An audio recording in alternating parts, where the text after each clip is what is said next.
Hello everyone समस्त को मोर नमस्कार शुभ सकाळ एंड जय जगन्नाथ।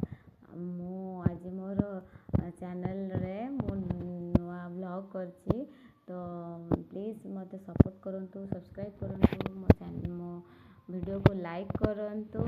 तो आज दिनटी मोर आरंभ होइथिला ठाकुरंक पूजारू। तो प्रथमे मो नित्यकर्म सारी ठाकुर सेवा करी तो ये मोर चौरा पूजा कर लगी पड़ी। तो सका देखो वर्षा केते जोर हो सब कादुଅ कर पकेला दांड फांड सब।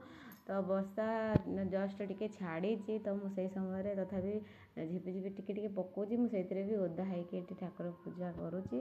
तो कर सारा मुझे चा बिस्कुट खाई तो खाई सारा मोर किसी काम थिला मो छुआ को पाठ पढ़ाऊली। पढ़े सारा 10टा हो गलानी ऑलरेडी। तो पखाला तो आज खाई हेबनी जेहेतु पाग एते ठंडा है वर्षा है जेहेतु तो पखाला खावाई इच्छा ना तो ठंडा टी मत से पखाला आज न खाई गरम आयोजन कले जेहेतु आज रविवार। तो रविवार आज चिकेन तो निश्चय हम। तो श्रावण मासर जेहेतु आमर आइंष खिया नाला तो श्रावण सरला यहाँ फास्ट चिकेन आमर तापर फास्ट तो माछ खाती तो चिकेन खाती। तो आइंष छाड़ला फास्ट माछ ही खिया जाए। तो माछ खाई सारा फास्ट बार थिला माछ खाई तो तापर आज चिकेन है।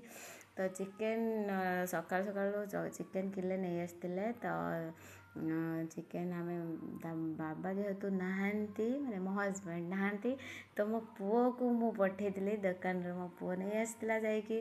तो माँ पुओ आज आमर चिकेन खाइबू तो किले चिकेन नहीं आसला जाइकी आउे मुझे सी जाइए आसला बेलू मुझे आलू काटिकी छड़े देकी आलू काट सारे आउे पियाज आ रसुण अदा सब मसला सब रेडी कर दे सारे मो शिलर टिके रसुण अदा मसला को टिके शिलर बाटीदेली।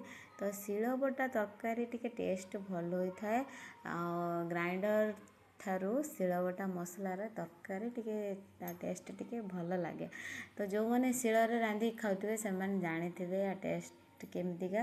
तो मुझे मसला बाटी सारापर एपटे पियाज कषा आरंभ करदेली। तो पियाज ग्रे कलर भी हो आसला।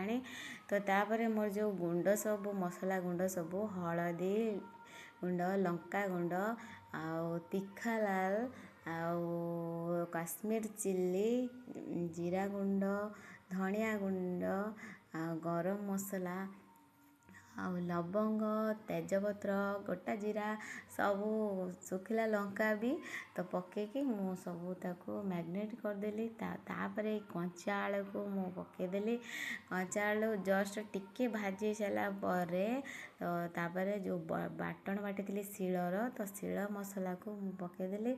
तापर ताको जस्ट टिके हवापाई छाड़देली। तो तापर आसीगले चिकेन महाराज। तो चिकेन तापर मुझे ऐड करदेली कर टिके गोलई देली। तो गोलई की तापर मु प्रेशर ता ढांकुणी ता देदेली। तो जस्ट बेसी सीटी देवे नहीं जस्ट गोटे सीटी देवे जदि चिकेन गोटे सीटी आ जदि मटन हम तो 2टा सीटी निश्चय। तो चिकेन पाई गोटे सीटी निहाती दरकार। तो मु सीटी देदेली। तो गोटे सीटी हैला परे मु बंद करदेली। तो एपटे गैस रे मुझे पानी गरम करदेली कारण ठंडा पानी देले तरकार टेस्ट टिके एते भल लगे गरम पानीटा देले टिके भल लगे। तो मु एपटे गैस रे गरम पानी टिके बसईदेली। तो सीटी खोली सारा तापर गैस बाहरी गला तो ढांकुणी काढ़ी सारा जा गरम पानी देवे। तो गरम पानी देदेली। तापर मो पुओ पागला हो जाऊँगी बास्ना देखिकी जे मम्मी चिकेन कषा ए काढ़ मु पानी देवी कौन मत तो रखे दौनी मत काढ़ी दियो मु तो तेणु आगे ताकू काढ़ी चिकेन कषा टिके देली। तापर मु भी खाई ना मसे है जेहेतु तो फास्ट आम माँ पुओ नहीं कि चिकेन कषा टिके काढ़ी नहीं कि आम माँ पुओ खाईदेलु। तापर जाइए आसिकी मु गरम पानी कर रखी जो से गरम पानी टिके देदेली। ଦେଇକି ଆଉ 1 ମିନିଟ୍ ତାକୁ ଫୁଟେଇ ଦେଲି ଭଲସେ। ଫୁଟେଇ ଦେଇକି ତାପରେ ପୁଣି ଲାଷ୍ଟକୁ ଆଉ ଟିକେ ଗରମ ମସଲା ତା ଦେହରେ ପକେଇଦେଲି।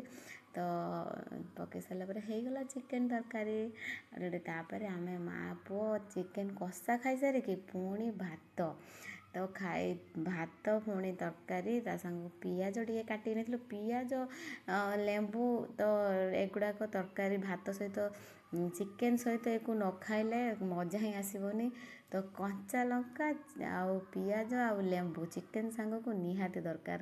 ତ ଆପଣମାନେ ବି ଏମିତି ଆପଣମାନେ ତ ଖାଉଥିବେ, ତଥାପି ମୁଁ କହିବି କ'ଣ ଆଉ। ତ ମୁଁ ତଥାପି ମୋ ହିସାବରେ ମୁଁ ଯେତିକି ମୁଁ ଜାଣିଛି ମୁଁ ସେଇକୁ ଆପଣମାନଙ୍କ ପାଖକୁ ସେୟାର କଲି। ତ ମୁଁ ଗୋଟେ ସେମିତି କିଛି ରୋଷେଇଆ ନୁହେଁ ଯେ ମୁଁ ଆପଣଙ୍କୁ କିଛି ଟିପ୍ସ ଦେବି। ତ ମୁଁ ଯେତିକି ମୋତେ ଆସେ, ଯେତିକି ମୁଁ କରିପାରିଲି, ଯେତିକି ମୁଁ ସେତିକି ଆପଣମାନଙ୍କ ସହିତ ସେୟାର କଲି।